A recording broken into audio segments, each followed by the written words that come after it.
We like to think that we live in a very large world. We think that we have no impact on whatever happens in our lives, and that things just move on without us, and everything that goes on at the top is very far away. But I actually want to challenge that. The 6 degrees of separation theory states that we are only, on average, 6 connections away from any other person in the world. Whether that be an Inuit in the Arctic, or the most famous celebrity you know. We're closer than we think. And every so often we just randomly see a person that we happen to know, and we say, and they happen to know somebody that we know, and we've never met this person before, and we're like, damn, this world is so small. And then we forget, and we never talk about it again. We put these greats on a pedestal, when in the reality is they're not that far away from us.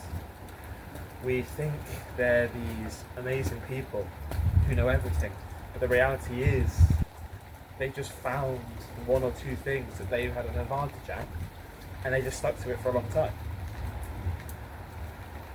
It's not sexy, it's just consistency over a long period of time. But I guarantee you probably have a distant connection that knows this person quite well. And if you ask them, they will tell you about their most embarrassing stories. Or they will say, yeah, this happened, and this person is completely normal. Because if that's your experience of everyone else, why would it be any different?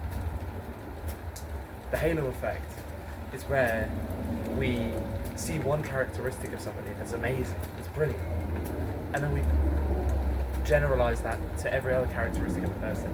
It's why you will always see celebrities' political views in the papers, when the reality is they probably know as much as you do about the situation, but because they're good at football, it means their political views are valid, more valid than yours.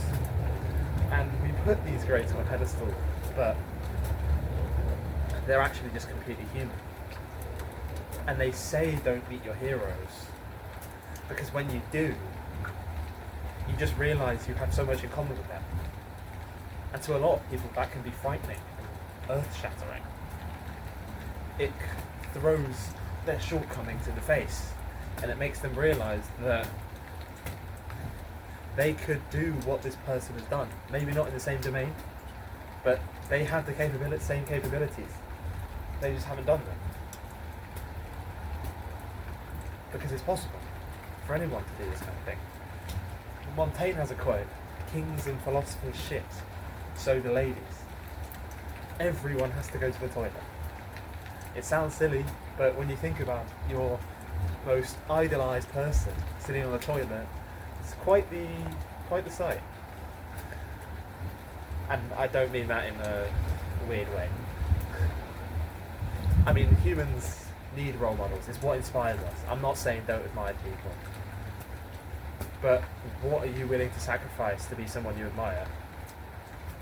I feel like that's the question. And then James Clear has the quote, "If you want the life but not the lifestyle, then release yourself of the desire, because to crave the result without the process is just a guaranteed disappointment. Because you'll just keep moving the goalposts, and you'll never end up getting what you want."